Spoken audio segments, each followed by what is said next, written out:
በዚህ ምድር ላይ ስንኖር አንድ ቋሚ ህግ አለ። ያም ህግ ምንድነው? ሁሉም አክሽኖች ሪአክሽን ያስፈልጋቸዋል ይባላል። ይሄንን ህግ ያላወቀ ሰው የተበላ ሰው። ይሄ በሐዲሱም ላይ ያለ ነገር እና አንሳር ስለምንድነው እያወራክ ያለከው ብላችሁ ልጠይቁን ትችላላችሁ። እኔም ደግሞ ተረጋግቼ የምመልስላችሁ ሰዓት ላይ ደርሻለሁ። ሁሱ ከእፎይ ጋር የማይመጣጠኑበት አንድ ነገር አለ። ይሄም ነገር ምንድነው? ብዙ ሙስሊሞች ተዘናግተናል ብለን የምናስበው አንድ ነገር አለ። ያ ሰው በሚመጣበት መንገድ መሄድ አለመቻል። በዛ ነገር እነሱ እንደ አሸናፊነት ራሳቸውን እየቆጠሩ በሜዳው በጦርነቱ ሜዳ ላይ እየዘለሉ ነበር። ይሄንን ነገር አስመልክቶ ደግሞ እጅግ በጣም ድንቁ ልጃችንና በ9 ቁጥር ላይ ትልቅ ሚና ይጫወታል ተብሎ የሚጠበቀው ልጃችን ወደዚህ ጦር ሜዳ ለመላክ ዝግጅታችንን ጨርሰናል። ሰበር ዜና ደግሞ እንደገና ማለት አሁን ነው። ይሄ ነገር ብዙዎችን አስደንግጧል። እውነትም ከኢምራን አፍ ወጥቷል። እፎይ ከኢምራን ጋር ውይይት ድቤት ያድርጉ። ሰላሙ አለይኩም ወራህመቱላህ። ሁላችሁም ይሄን ቪዲዮ ሼር በማድረግ ጀምሩ። አንድ ሚስጥር ደግሞ የማታውቁት ሚስጥር አለ። አባ ቁዳማ የሚባለውን የጦርነት መሪ ታውቁታላችሁ? እሱ አንድ ታሪክን ያወሳ ነበር። እጅግ በጣም በሚያስገርም መልኩ የ17 እድሜ ያለውን ልጅ ወደ ጦርነት ይዞ ሄዶ ነበር። እናት እንዴት ለአባ ቁዳማ እንደሰጠችው ብታውቁ እጅግ በጣም አስገራሚ ታሪክና እጅግ በጣም መነበብ ያለበት ታሪክ። ይሄ ልጅ ወደ ጦርነት ሲሄድ እጅግ በጣም በሚያስገርማችሁ መልኩ አንድ ቀን ከቤት ወጥቶ የማያውቅ ልጅ ፊት ለፊት ነበር የተሰለፈው። አባቱ በጦርነት ነበር የሞቱት። እናት አንድ ወንድ ልጇን ወደዚህ ጦርነት ትልካለች። የቀረቻት አንዲት ሴት ልጅ ብቻ ነው። ወጣቱን ከእህቱ ነጥላ ወደ ጦርነት ትልኳለች። አባቱ እንደተሰዋው በዛ ጦርነት ላይ ልጁም ተሰውቶ ይገባል። እህት ይሄንን ነገር ስትሰማ ወንድሟን በጣም ተወደው ስለነበር በድንጋጤ ወደ አኺራ ሄዳ ነበር። እናት ብቸኛዋ እዚች ምድር ላይ የቀረች የቤቷ ሰው እሷ ብቻ ሆነች። ምናልባት እነዚህ ህፃናት ጀነት ውስጥ እሷን ካጠገባቸው ያደርጉ ይሆናል። ታሪኩ የመጣው በዋዛ አይደለም። ኢምራን ወደዚህ ጦርነት ሲላክ 17 ዓመቱ ላይ እንደሆነ ስንቶቻችንን የምናውቀው? ኢምራን ገና 17 ዓመቱ ነው። 17 ዓመት ህፃን ልጅ ነው። እኛም ደንግጠናል። ደንግጠን ነበር። እኔ በ17 ዓመቴ እንደዚህ ዝግዛግ ነበር ምሸናው አለ አንድ ወንድ። በቁመና ከሚኖር ወይ ከኖሩት አይሆን ወይ ቢሞት ይችላል። ይሄ ልጅ ግን በ17 ዓመቱ እጅግ በጣም የሚገራርሙ ስራዎችን እየሰራ ተመልክተናል። እፎይ ሊበላቸው መንጋጋ ውስጥ ያደረጋቸውን ሰዎች እጁን ሰዶ ከመንጋጋ ውስጥ እነዚህ ልጆች እያተረፈ ነበር። እንኳን ደስ ያለሽ፣ እንኳን ክርስቶስ ረዳሽ፣ እንኳን ክርስቶስ ረዳሽ። በጣም ደስ ይላል። ኢላላህ ወአሽሀዱ አነ ሙሐመደን አብዱሁ ወረሱሉሁ። ይሄ ነው። አላሁ አክበር ለዓለማት ፊት። ይሄንን ነገር ሲሰማ እፎይ እጅግ በጣም ደግጦ ነበር። እንዴት ከመንጋጋዬ ውስጥ ምግብ ያወጣል? ይሄ ሰው ማን ነው? ልገለው እፈልጋለሁ የሚል ዛቻን አቅርቦ ነበር። ነገር ግን ማንነቱን ካወቀ በኋላ ኢምራን መጣ። ደስ የሚዋይ ክርስቲያን ካለ ጴንጤ ወላ ኦርቶዶክስ የፈለጋችሁ ዲያቆን የፈለጋችሁ ግቡ። ገብቻለሁ። ይገርማችኋል። አሁን እስልምና የበለጠ ልጆቹን እየፈለገ ባለበት ሰዓት ላይ እኛ በብዛት ወደኋላ ቀርተናል። እስልምና አደጋ ውስጥ እየገባ ያለበት ሁኔታ በአብዛኛው ቦታ ላይ እየተመለከተ ነው። በአክሱም በተለያዩ አካባቢዎች እስልምና ችግር ውስጥ እንዳለ እያወቀን እኛ ደግሞ ዝም ብለን ቁጭ ብለናል። ቀደምት አባቶቻችን ሀገራችንን ያተረፉልን ከሙስሊሞች ጋር በተያያዘ አድዋ ጦርነት ላይ በከፍተኛ ቁጥር ያላቸው ሙስሊም ፈረሰኞች እዛው ውጊያ ላይ እንደተሳተፉ ነው። ታሪክ ይሄንን ሊደብቅ ይፈልጋል፣ ግን ምድር አትደብቅም። ታሪኩ ይወጣታል። ታሪክ ፈላጊው እውነት ፈላጊው ትውልድ ይመጣል ብለን እንጠብቃለን። ነገር ግን የሙስሊም ኡማ ምን እየሰራ ነው? ምንስ እየተደረገ ነው ብለን ጠይቀን ነበርን። በደንብ ሼር ይደረግ። የኢትዮጵያ እስልምና ጉዳዮች ጠቅላይ ምክር ቤት ፕሬዝዳንት ለኢትዮጵያ ኦርቶዶክስ ተዋሕዶ ቤተክርስቲያን ቅዱስ ሲኖዶስና እንዲሁም ለኢትዮጵያ ሃይማኖት ተቋማት ጉባኤ የአክሱም ላይ እየተፈጸመ ያለው በደል ቃለ ሰለላሁ ዐለይሂ ወሰለም الدنيا سجن المؤمن وجنة الكافر። ሰላሙ አለይኩም ወራህመቱላሂ ወበረካቱ።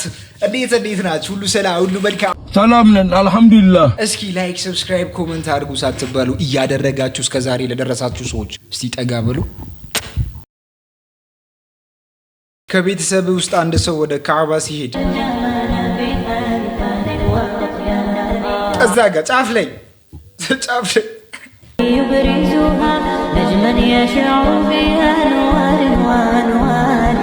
በረኔ እንዲህ ምጃጅ ያለበት አመት ናፈቀኝ። ይሄ ጅልነት ከሆነ እኔ ሱፐር ጅል እንደሆንኩ ነው ራሴን የምቆጥረው። ዛዛ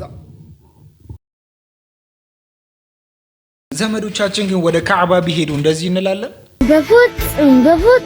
ለምንድን ነው ግን ሁላችንም ዘመዶቻችን የምንጠላው የሚለው ከባድ ጥያቄ ነው። ዝምድና በእስልምና ውስጥ ያለውን ደረጃ በብዛት ታውቃላችሁ ብዬ አስባለሁ። ለምንድን ነው ግን ዘመዶቻችንን የምንጠላ? ማዘር ከእንግዳ ወይም ደግሞ ከዘመድ ጋር ጥላኝ ስትሄድ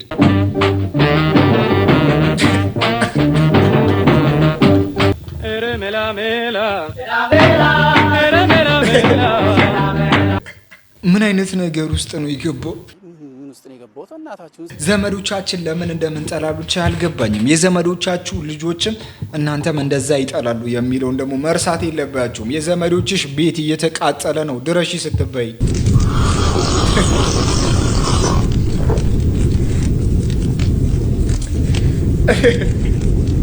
ያጋጥማል የሚል ምላሽ የምትሰጡ ሰዎች ገነት አትገቡ። ገነት አትገቡ። ዘመድ ጠልቶ ገነት የሚገባበት የለም። እናንተም ገነት አትገቡም። ምናልባት አንተ ገነት አትገባ። እንቁላል መብላት የሚያበዛው ጀለስ ቢ ላይክ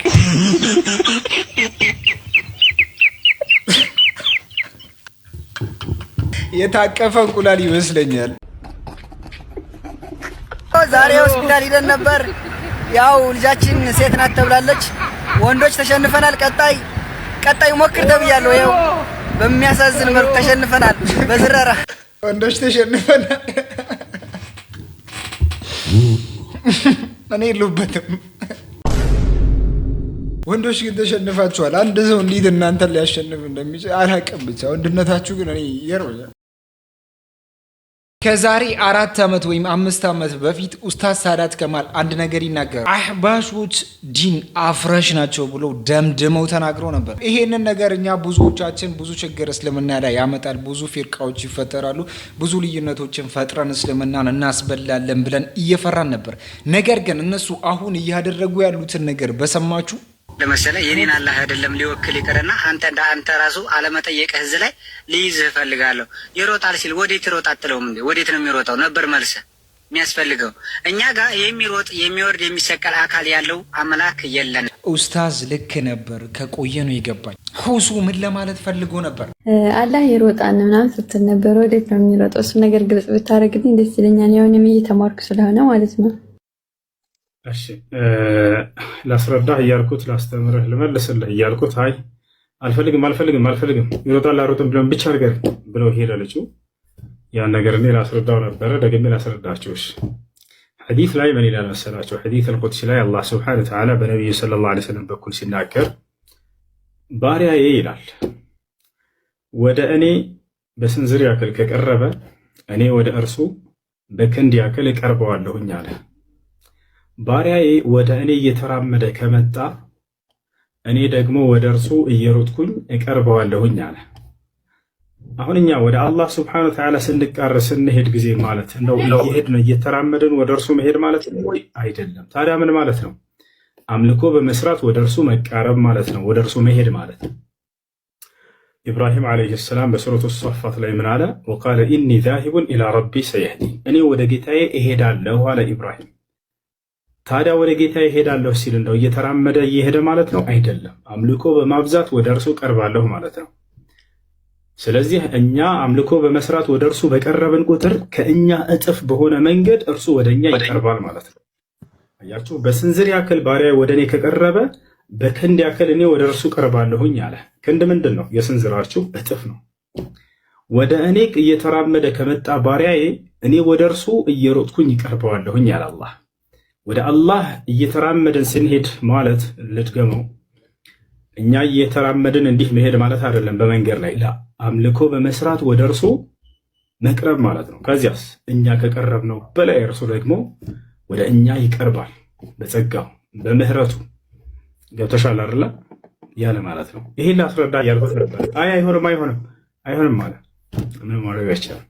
ለዚያ ነው የገባሽ ይመስለኛል። ካልገባሽ ማስረጃውን እንደዚህ ነው ላልገባቸው ሰዎች እንደዚህ ለማስረዳት ሲሞከር እድሎችን እያገኘ አልነበረም። ሁሱ እንደዚህ አይነት ቦታ ላይ እንደነሱ እየተጫጫ እንደነሱ ባልሆነ መንገዶችን ለመግለጽ አልሞከረም። በዚህ አይነት መንገድ ለመግለጽ ሲሞክር እዛ ላይ ሊሰማው ፍቃደኛ ባለመሆኑ ሁሱ ሳይናገር ቀርቷል። ሴት ሰራተኛውን አርዷት እጇና እግሯን ቆርጦ ገፏት ማለት ነው። ልኳንዳ ወይም ስጋ ቤት ውስጥ አንጠልጥሏት ሲሽጥ የነበረው የ25 ዓመት ናይሮቢ ኬንያ ውስጥ የሚገኘው ግለሰብ እንግዲህ በዚህ ሰዓት ላይ በፖሊስ ቁጥጥር ስር ውሏልና ምን አይነት ጭካኔ ነው? ምን አይነት የአረመኔነት እንደዚህ አይነት ነገሮች ለመስማትም ይዘገንናሉ አሉ ብዬ የማላስባቸው ድርጊቶች ናቸው። በየአቅጣጫው ካልተገናኙ ችግር ይፈጥራሉ። ያ ማለት ነው በኤሌክትሪክ ቢቀድርሂ አልቀድርሂ ጧ ይባላል። ያ ማለት ምንድነው? በየአቅጣጫቸው ካልተገናኙ ይቃጠላሉ ማለት ነው። ገብቶሃል? ኦኬ። ለምሳሌ አሁን እሺ፣ በአሁኑ ቋንቋ ርቦናል ምሳ መች ነው የምታመጣልን ማለት ምን ውስጥ ነው የገባሁት? እናታችሁ ስንት አለሌ በዛበት ምን ያነጫጭባ ተገላገልኩ ስል ደግሞ ይሄ ሾጣጣ የሆነ ሰውዬው እና ቢቀድርሂ አልቀድርሂ ጧ ምሳውን አቅርብለት አባ ምሳውን ተው ምንም አለሌ ውስጥ አልገባህምና አቅርብለት። ስታገቡ ግን አስበዋለሁ አንዳንዴ ይምራናውን ቢያገባ ብለህ ብትል ኤብሮ ምን እንደሚላ ታውቃለህ ማለት ነው። ማስረጃ ከፈች ይምራን አይደብርህም ድበል ፈገግታ ሱና ነው። ምን ይደብራል ገና ላይ መጀመሪያ ሲያወራት በጌታዬ የሆነብኝ በጣም ነው የምወድሽ አንቺ ግን ትወጂኛለሽ ይላታል። እንዴ ምን አይነት ጥያቄ ነው? አልጠየኩሽም። ትወጂኛለሽ አልጠየኩሽም። ይኸው ጽፌያለሁ ከፈለክ ኢብራሂም የጻፍኩትን ይኸው ተመልከት ጻፍልኝ ይላል። አንተ ይኸው ጻፍልኝ ይኸው ጽፌዋለሁ እያንዳንዱ የተናገርሽውን ነገር ትወጂኛለሽ አትወጂኝም እንዴ ምን አይነት ጥያቄ ነው? እኔ ሌላ ነገር አልጠየኩሽም ወገናችን ነው የሚላት። ወገናችን ሌላ ነገር አልጠየኩሽም። ከዛ በኋላ እንዴ ምን ጥያቄ አለው እኔ እኮ እወድሃለሁ ስትለው ማስረጃ አምጪ ይላታል። ኧረ ኡስታዝ የትኛው ፓርት እንደተመቸኝ ታውቃለህ? እኔ ምስክር የሚጠራው ነገር ማለት ነው። እወድሃለሁ ብትለው ራሱ አስባችኋል? ማስረጃ አምጪ። ኢምራን ልጅ ልወልድ ነው ማስረጃ ፈልጋለሁ።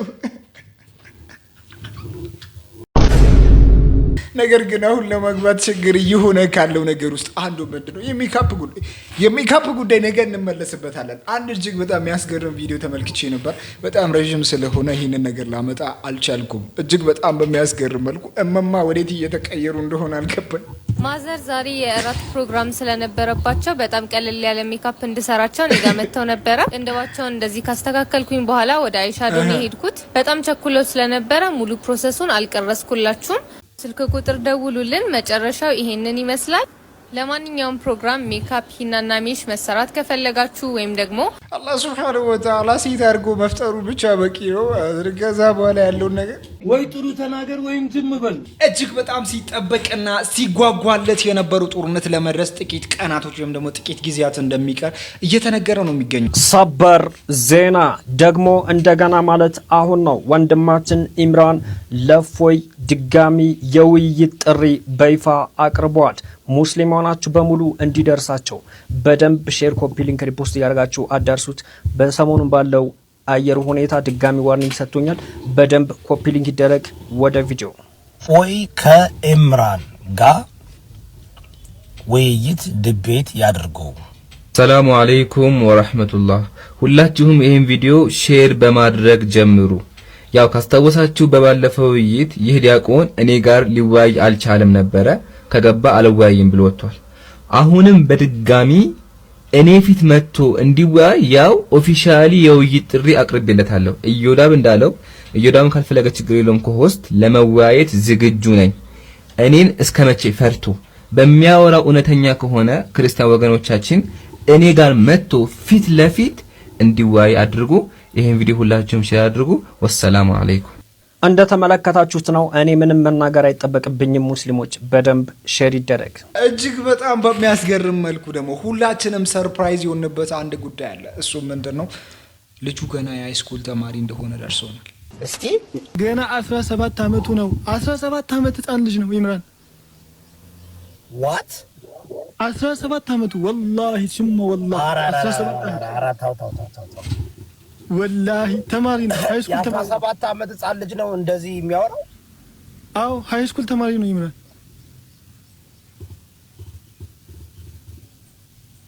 እንደዚህ ሲያወራ 17 ዓመቱ ነበር። አሁን ኢምራን 18 ዓመቱ ሆኖታል። ወደ 19 እየሄደ ነው።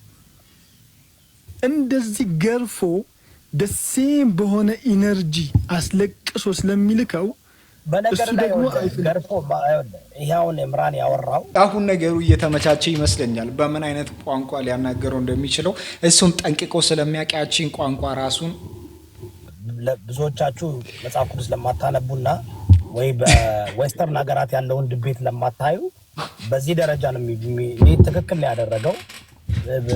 ስብናውም ሪስፔክትም እያደረገ ነው። ኢቭን ዶው እሱ እንደውም ይጠየፋል መጽሐፍ ቅዱስ ላይ ያለውን ለማንበብ ለመናገር። እነዚህ ሰዎች ያሰልሙኛል፣ አልደራደርም ከነዚህ አልከራከርም። እምቢ ደግሞ የቀረኝን እንትን እንዴ ፎይኮ ተሳስቶ እኮ እንዲህ ብሎ እኮ ሻሃዳ ሊዝ ነበር እኮ ያነኛው ኢምራን ቢሆን ሻሃዳ ሲዞት ነበር። ፎይን ኢምራን ቢሆን ያነኛው ምስኪን ልጅ ነው። ሁሴን ነው ሁሴን ምስኪን ልጅ ነው። አምጥለኝ ጋይስ እንዴ አንዴ እኮ እንዲህ ብሎ ነበር እኮ እንዲህ አጥቶ ነበር እኮ እንዲህ አጥፎ አጥቶ ነበር እኮ አሻዱኒ እፎይ ይኪያናዳ ኢምራንን ከኢምራን ጋር እውነቴን ነው የምላችሁ ከ1 ሚሊዮን ጠላት ጋር መጣላት ይሻላል። ውስጣችሁ ወይም ደግሞ ጓደኛችሁ ወይም ደግሞ የኔ ነው የምትሉት ሰው እንደ መከዳት የሚያም ነገር የለም። የመለሳቸው መልሶች በጠቅላላ እስልምናን ይወክላሉ ብሎ እወያያለሁ የሚል ሰው ካለ እኔ ተብታባ የሆኑ ሰዎች እንዴት ከየት መጥቶ ነው እንደዚህ ማውራት ሞራሉ ራሱ ያላቸው አይገባኝም። እነዚህ ጠላት ፊት ቆሞ እየተዋጉ ባለበት ሰዓት ላይ ከጀርባ መጥቶ እየወጉ ያሉት እንግዲህ እንደነዚህ አይነት ሰዎች ናቸው። እነዚህን ሰዎች ደግሞ እነዛ እንዴት መጠቀም እንዳለባቸው ጠንቅቀው ያውቃሉ። እስልምና ለማፍረስ የማይጠቀሙት የማይገቡት ጉድጓድ እንግዲህ የለም። አህባሽ በማን ፋብሪኬት እንደተደረገ እናውቃለን። በፊት አንድነታችን እንጠብቅ ብዬ ብዙ ጊዜ አውርቻለሁም አወራለሁም ከእንግዲህም ላወራ እችላለሁ። ነገር ግን እነዚህ ሰዎች የሚመለሱ ወይም ደግሞ ለጠላት ለመስጠት ወደኋላ የማይሉን ሰዎች ስለሆኑ በደንብ ልንጠነቀቃቸው ይገባል። በነገራችን ላይ በእናንተ አንድም ቀን ቪዲዮ ሰርቼ አላቅም። ነገር ግን ከእፎይ በፍጹም ልለያችሁ አልችልም።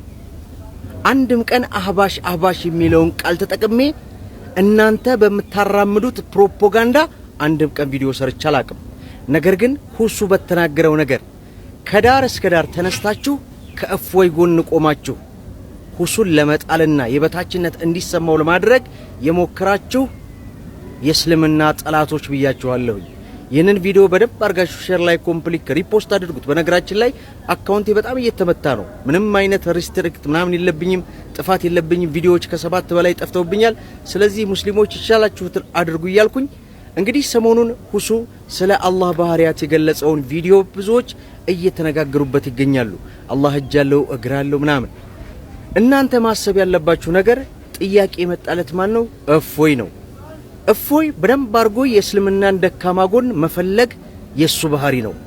አላህ እጅ አለው የሚል ቁርአን ላይ ተቀምጦ አላህ እጅ አለው ወይ ብሎ ሲጠይቀው ሁሱን የለውም ቢል ሰበው መጽሐፍ ለካ አታምንበትም ይላል። አለው ቢል ምን ብሎ ጠየቀው? ምን ብሎ መመለስ አለበት? ሲጀመር እኛ ሙስሊሞች እኮ በገይብ አማኞች ነን። በማናየው በማናውቀው ነገር የምናምን ሰዎች ነን። አላህ እጅ አለው ከሰው ባህሪያት የጸዳ ነው። خلاص ስንት ምንድን የሚባል ነገር የለውም። በቃ አለው አለቀ። ቁርአን ላይ ያለፈውን ነገር ሷሃቦች ያስተማሩትን ነገር በግልጽ ማምጣት እንጂ በራሳችን ጨምረን ሚዲያ ላይ ማቅረብ የለብንም። ስለዚህ አህባሾች ዛሬ በእናንተ ሰርቻለሁኝ፣ በደንብ አድርጋችሁ ልታስቡበት ይገባል። እነዚህ ሰዎች ከዚህ በፊትም ብዙ ዓሊሞች እየተናገሩ ነበር። እነ ሳዳት ከማለም ብዙ ነገርም ብለዋል። እነዛን ካዳመጣችሁ ወይም ደግሞ እነ ያሲን ኑሩ ራሱ የዛሬ ከ10 ዓመታት በፊት ተደብድበውበት ተገርፈውበት ሌላው አህመዲን ጀበል እግሩ እንደዛ ሰባብረው እስር ቤት የተጣሉበት ምክንያት ይሄኛው ነው ዋነኛው ጉዳይ። እነዚህ ሰዎች የሚመለሱ አይነት ሰዎች አይደሉም። ነገር ግን እናንተ እንዴትም አድርጉ ዓለም ግን ወደ እስልምና የምትመጣበት ጊዜ በጣም ቅርብ ነው። ሙስሊሞች በቅርቡ ዓለምን ይቆጣጠራሉ። ይህንን ያለው ታዋቂው ሩሲያዊ ቄስ ዲሚትሪ ስትሪኖቭ ነው። ይህንን ደግሞ በምክንያት ሲያስረዳ ማለት ነው። ተመልከቱ እስኪ አውሮፓ ላይ ሙስሊሞች እየበዙ ነው። አውሮፓና ሩሲያ በቅርቡ ይወድቃሉ። ተመልከቱ ጀርመን 30% የሚሆነው አረጋውያን ናቸው። አሁን ላይ ሙስሊሞች ከ50% እየበለጡ ነው ማለት እንችላለን። ሩሲያን ተመልከቱ እስኪ። በቅርቡ እንኳን በሞስኮ አደባባዮች ላይ ያየናቸው በሺዎች የሚቆጠሩ ሙስሊሞች ሲሰግዱ አይተናል። የሞስኮ ሰዎች ማለት ነው ክርስቲያኖች ቤተክርስቲያን ከመሄድ ይልቅ የሙዚቃ ዝግጅትን ያስበልጣሉ። ሙስሊሞች ግን የሙዚቃ ዝግጅትን አይደለም የሚያደርጉት፣ በሃይማኖት ተቋማቸው ገብተው መማርን ነው። ያ ብቻም ሳይሆን አሁን ላይ በብዛት በሞስኮ አደባባዮች ላይና ብዛታቸውን እያየን እንገኛለን። የቅርብ ጊዜ ትዝታችን በዩናይትድ ኪንግደም የወንዶች ስም ላይ መሐመድ የሚለው በልጦ መታየቱ ራሱ ይህ በአውሮፓ ሙስሊሞች ምን ያክል ጫና እየፈጠሩ እንደሆነ ማሳያው ነው። እናም በቅርቡ ላችኋለሁኝ ዓለም በሙስሊሞች እጅ ላይ ትወድቃለች ሲል ነበር። እንግዲህ ዲሚትሪ ስኒቮቭ የተባለው ታዋቂው ሩሲያዊ ቄስ በሙስሊሞች መጨመርና ሙስሊሞች ምን ያክል ተጽዕኖ እየፈጠሩ መሆኑን በአውሮፓ የተናገረበት መንገድ ነው ማለት ነው። እዚህ ጉዳይ እናንተ ምን ታስባላችሁ? ለተመሳሳይ መረጃ የፕላስ ምልክቷን መጫናችሁን አትርሱ። ፊልም ይስሩ፣ ከጀርባ ይምጡ፣ ከፊት ለፊት ይምጡ፣ ከጎን ይምጡ፣ በሌላ በእጅ አዙር ይምጡ፣ እንደፈለጉ የፈለጉ ነገሮችን ያድርጉ። በፈለጉት መጽሔት የሙስሊምን ስም ያጥፉ። በፈለጉት ነገር ነብዩና መሐመድን ሰለላሁ ዐለይሂ ወሰለምን ይስደቡ። እንዴትም ያድርጉ። ነብዩና መሐመድ ዓለማችን ላይ በጎግል ደረጃ በትላልቅ ካምፓኒዎች ደረጃ ብትጠይቁ እሳቸውን ቀዳሚ አድርገው ነው የሚያመጣው። ሙስሊሞች ጋራ በተያያዘ አድዋ ጦርነት ላይ በከፍተኛ ቁጥር ያላቸው ሙስሊም ፈረሰኞች እዛው ውጊያ ላይ እንደተሳተፉ ነው የሚያስቀምጠው። 70 ሺህ ነው የሚለው በደማ የሚሆኑ ፈረሰኞች ነው። ቀላል ቁጥር አይደለም። ደግሞ ጣሊያንን ያረበደበዱት ናቸው። ሰራዊት እዛ አድዋ የሞቱትን ጣሊያኖች እና ኢትዮጵያውያን የሚቀበሩበት ሰዓት ላይ ጣሊያኖች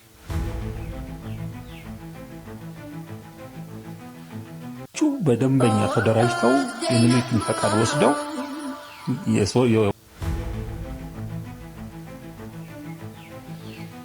ወታደሮቻቸውን አስከሬን ሰብስበው በስነ ስርዓት ቀበሩ። ክርስቲያኖችም እንደ ነገሩ እንዲሆን ያለው ዝም ብሎ የነገሩ አይነት ኢትዮጵያን የገነቡት ሙስሊሞች እንደሆነ ሳይሆን እነዛ አጼዎቹን አመጥተው ፊት ለፊት አድርገው በእነሱ ስም እየነገዱ ያሉ ብዙዎቹ አሉ። ይህንን ነገር ግን ጠንቅቆ ሊያውቁ ይገባል።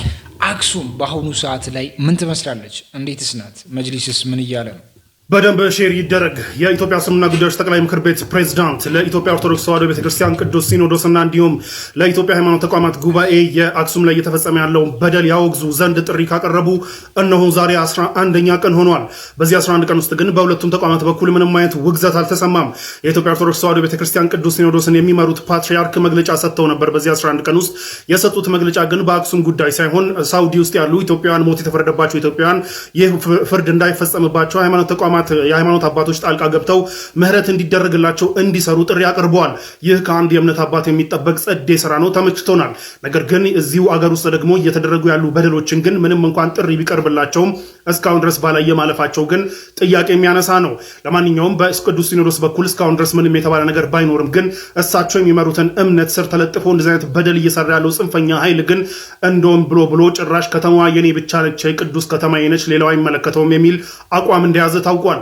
የምንኖረው ሴኩላር ሀገር ውስጥ እስከሆነ ድረስ ማንኛውም የኢትዮጵያ ግዛት ለማንኛውም ኢትዮጵያዊ እኩል መብት ያለው መሆኑን የምናቅ ቢሆንም ግን ይህ ጽንፈኛ አካል አክሱም ለብቻዬ ነች ብሏል።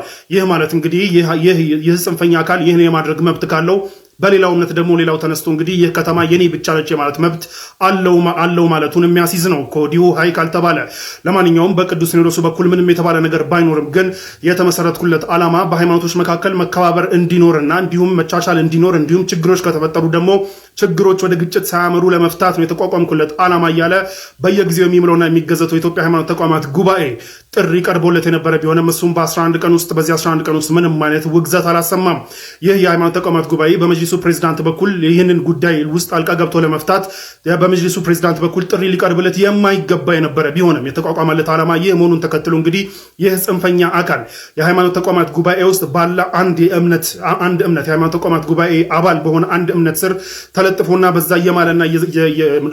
እየማለ ይህንን በደል የሚሰራው ይህ ጽንፈኛ ኃይል የሌላ የሃይማኖት ተቋማት ጉባኤ አባል የሆነን አንድ የእምነት አባላቶችን ኤክሰርሳይዝ መብታቸውን ኤክሰርሳይዝ እንዳያደርጉ ሃይማኖታቸውን በስነስርዓት ኤክሰርሳይዝ እንዳያደርጉና የእምነት ነጻነት መብታቸውን ኤክሰርሳይዝ እንዳያደርጉ ለመርገጥ እየሞከረ ያለን ጽንፈኛ አካል ለማውገዝና ይህንን ጉዳይ ችግሩን ለመፍታት ከማንም ጥሪ ሊቀርብለት የማይገባ የነበረ ቢሆንም ይህ የሃይማኖት ተቋማት ጉባኤ እስካሁን ድረስ ስራውን አውቆ ምንም አይነት ኤክሰርሳይዝ አለማድረጉንና እንዲሁም ደግሞ በሙስሊሞች ጉዳይ ሪለክታንት መሆኑን ተከትሎ ከመጅሊሱ ፕሬዝዳንት እሺ ጥሪ እናደርግልሃለን ተብሎ ጥሪ ተደርጎለት ነበር ይህንን ጉዳይ እንዲያወግዝና ይህንን ጉዳይ ለመፍታት እንቅስቃሴ እንዲያደርግ። ነገር ግን ይኸው 11 ቀን አልፏል። በዚህ 11 ቀን ውስጥ ምንም አይነት ውግዘትም አላሰማም፣ ምንም አይነት አቋሙንም አላሳወቀም በዚህ ጉዳይ። ይህንን ተከትሎ ጥሪውን ያቀረቡት የመጅሊሱ ፕሬዝዳንት ይህ የሃይማኖት ተቋማት ጉባኤ አባል የሆኑበትና እንዲሁም የበላይ ጠባቂ የሆኑበት ይህ የሃይማኖት ተቋማት ጉባኤ የሙስሊሞችን ጉዳይ አይደለም ብሎ ላሽ ካለ ምን አይነት እርምጃ ይወስዳሉ ተብሎ ይጠበቅ ነበረ። እሳቸው ይመሩትን ተቋም ወክለው እዛ ሃይማኖት ተቋማት ጉባኤ ውስጥ እየሰሩ ያሉ ሰዎችን አትሊስት ጠርተው ይህ ተቋም ጋር ያላቸውን ውል ይህ ተቋም ፍትሃዊ እስኪሆን ድረስና እንዲሁም በሙስሊሞች ጉዳይ ላይ እስኪንቀሳቀስ ድረስ አትሊስት ውላቸውን ምንድነው መልሰው ያጤናሉ ተብሎ ሲጠበቅ ግን ይህንን ተቋም የሚመራውን ሰው ከትላንት ወዲያ በራሳቸው መጅሊሱ ባዘጋጀው የሽልማት ፕሮግራም ላይ ጠርተው ሽልማት አሸልመው ሲያበቁ ከሰዓታት በኋላ ደግሞ ከምክትሎቻቸው ጋር ሀጅ በሚል ከሀገር ለቀው ወጥተዋል። ምን እየተፈጠረ እንዳለ አብረን እንመለከታለን። ከዚህ በኋላ ብዙ ነገሮች ይደረጋሉ ብለን እናስባለን። ነገር ግን ከመጅሊስ ብዙ የሚጠበቁ ስራዎች እንዳሉም ሊታወቅ ይገባል። ለዛሬ ዝንላችሁ ፕሮግራም በዚህ ይጠናቀቃል። በቀጣይ ቪዲዮ እስከምንገናኝ አኔ አንሶዳ አቲ ኤኙኒ ሁሉ ላይክ ምግባር ከትረሲዮ